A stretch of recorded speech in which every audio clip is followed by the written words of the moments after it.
पारा। ये भाई बाबा जी ने साफ साफ लिखा है, मानस की चौपाई नहीं है कि कलयुग केवल नामधारा। मानस में तो बाबा जी ने लिखा है कि कलयुग केवल हरि गुण गाहा। गाहा का मतलब कि भगवान का नाम अंदर गहन करो। जैसे आपको भूख लग गई तो नाम ले लो भोजन, तो क्या पेट भर जाएगा? जब तक आप भोजन करेंगे नहीं। प्यास लग जाए अगर आपको पानी है, जब तक आपको मिलेगा नहीं पीने को तब तक आपकी प्यास नहीं बुझेगी। कलयुग केवल हरि गुण गाहा। लोग कहते हैं कि भागवत की कथा सुनने से मोक्ष मिल जाती है, लेकिन श्रोता भी कई प्रकार के होते हैं भैया। अगर भागवत सुनने से मोक्ष मिल जाती तो जनसंख्या कम हो जाती, हो तो बढ़ते जा रही आधे दिन। लोगों का मानना है कि गंगा नहाने से पापी कितनों भी दुराचारी व्यभिचारी पापाचारी क्यों ना हो, अगर गंगा में स्नान करता है तो उसका पाप दूर हो जाता है। लेकिन ऐसा नहीं। गंगा में स्नान करने से हम लोगों का पाप दूर नहीं होता है, बल्कि हम लोगों का शरीर साफ होता है। अगर पाप दूर होता तो मछलियों का भी उद्धार हो जाता।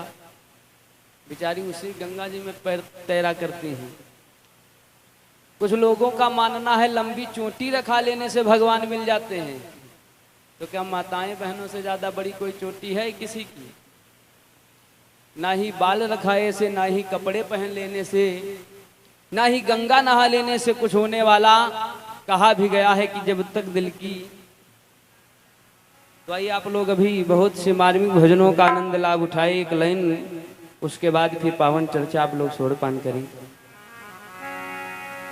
कि क्यों ये कहते हो भगवान आते नहीं, प्रभु मेरे आते नहीं।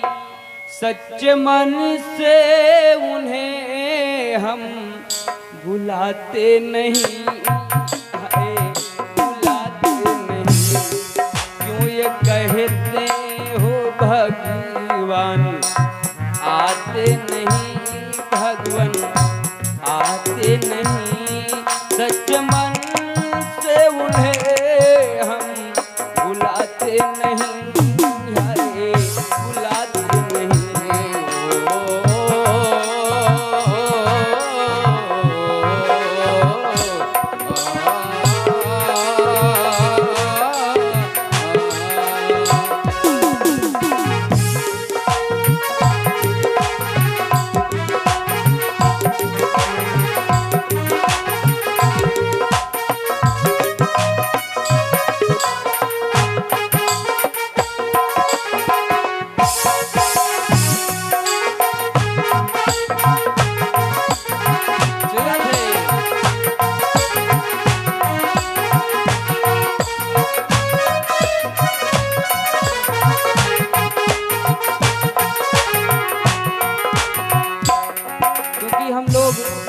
भगवान की भक्ति करते नहीं हैं सच्चे मन से।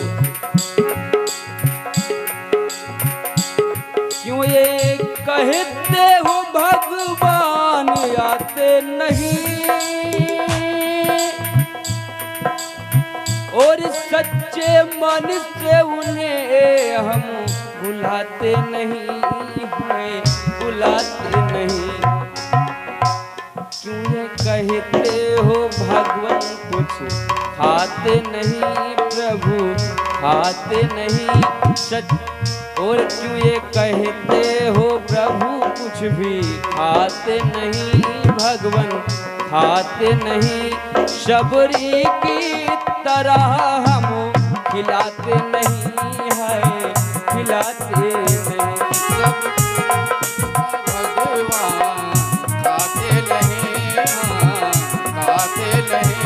सबरी की तरह हम खिलाते नहीं, खिलाते नहीं।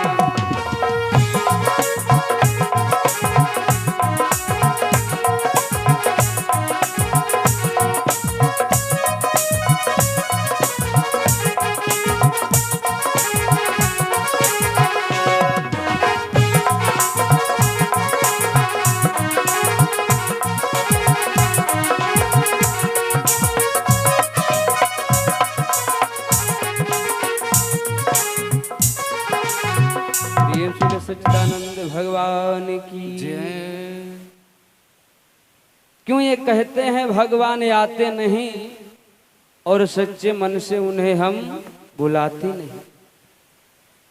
लोगों का मानना है कि हम लोग प्रसाद चढ़ाते हैं भगवान पर, वो भगवान खाते नहीं, क्योंकि हम लोगों का वैसा भाव नहीं है जैसा भाव सबरी का था। क्यों ये कहते हो भगवान कुछ खाते नहीं, यानी सबरी की तरह हम लोग खिलाते नहीं। बड़ी ही पावन चर्चा आप लोग छोड़ पान कर रहे थे। भगवान तो कहते हैं कि अगर आप दूसरों का सोचेंगे भला, यानी दूसरे का जब तुम सोचोगे भला तो तुम्हारा होगा लाभ। भगवान और कुछ नहीं देते हैं, यानी दो अक्षर अगर भगवान को तुम करोगे याद तो भगवान उसी का उल्टा कर देता है, यानी याद का उल्टा दया। अगर हम लोग भगवान को करते हैं याद तो भगवान करते हैं हम लोगों पर दया। तो अगर हम लोग दूसरों का सोचते हैं, कहा गया है कि परहित सरिस धर्म नहीं भाई और पर पीड़ा सम नहीं अधमाई। अगर दूसरों का हम लोग भला सोचेंगे तो हम लोगों का होगा लाभ, लेकिन हम लोग भला कहाँ सोचते हैं। हम लोगों को तो एक दूसरे से जलन रहती है। हर विभाग में अगर कोई आगे बढ़ रहा है, पैसा बढ़िया कमा रहा है, तो लोग यही सोचते हैं कि, छोटा सा उदाहरण ले लो, अगर कोई पड़ोसी के घर में 4 भैंसी है ना, और भाई महोदय के घर में 2 ही हो,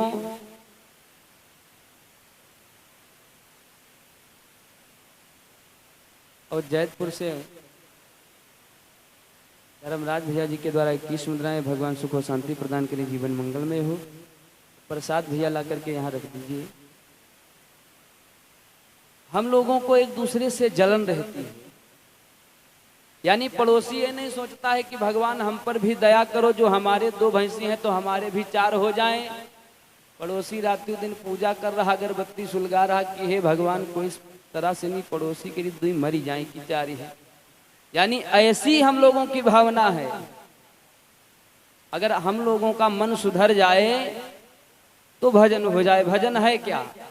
भोजन और भजन, इनकी राशि तो एक ही है, लेकिन भजन में कोई मात्रा नहीं लगी है दादा। भाजा न, यानी भजन में कोई मात्रा नहीं लगी। यानी जब समय मिल जाए हम लोग परमात्मा का भजन करें, उठत बैठत सोवत जागत चलत फिरत, यानी जब समय मिले परमात्मा का भजन करते रहिए। जो करते रहोगे भजन धीरे धीरे तो मिल जाएगा वो सजन धीरे धीरे। है क्या भजन? और भोजन में मात्रा लगी है। मात्रा क्यों लगी? यानी भोजन करो तो मात्रा के हिसाब से, ज्यादा कर लोगे तो नुकसान करेगा, और अति किसी चीज की अच्छी नहीं होती है। कहा गया है कि मन की तरंग मारी लो बस हो गया भजन, मन की तरंग मारी लो बस हो गया भजन।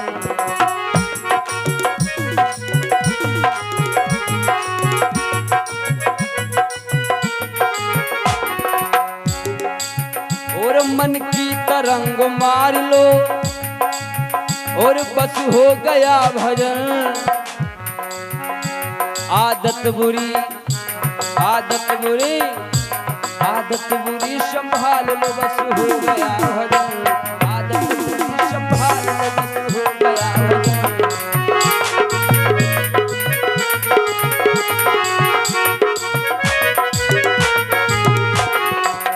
काहे को आए हो तुम कहाँ से और जाओगे तुम कहाँ?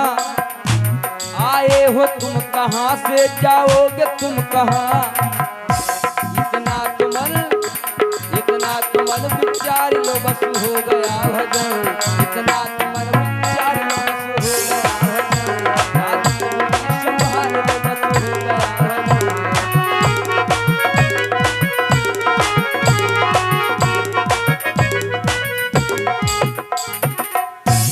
आदत बुरी संभाल लो बस हो गया भजन, और मन की तरंग मार लो बस हो गया भजन।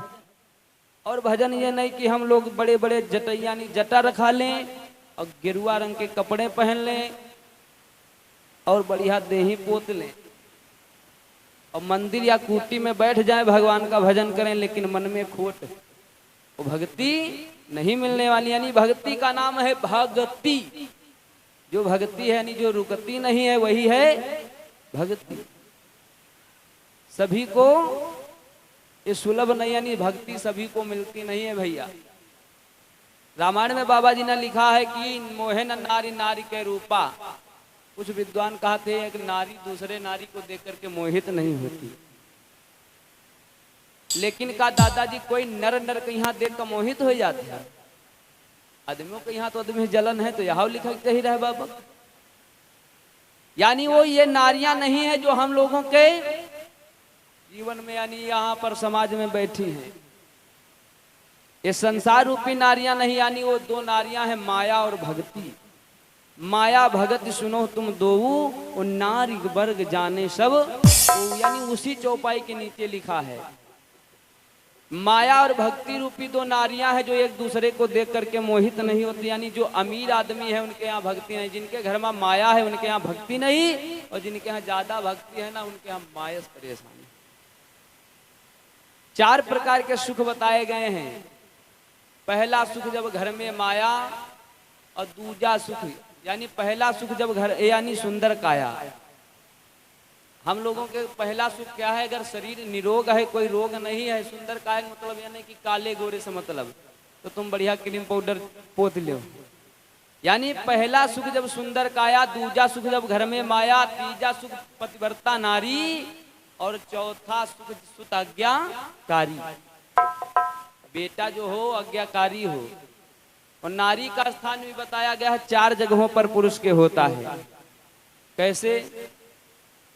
सफर में कहीं जाओ, मेला जाओ, यात्रा पर जाओ तो धर्म पत्नी जी का अपने आगे लेकर के चलिए। सफर में आगे नारी, लेकिन गांव देहात में लोग कहते हैं अगर धर्म पत्नी जी आगे चले तो देखो तो उनकी पत्नी देखो फलाने के मर्द के आगे आगे चले। यानी सफर में आगे नारी, यानी अपनी धर्म पत्नी जी अपनी नजरों के सामने होनी चाहिए। और समर में पीछे नारी, मार पीट लड़ाई झगड़ा हो जाए तो धर्म पत्नी जी का पीछे रखो।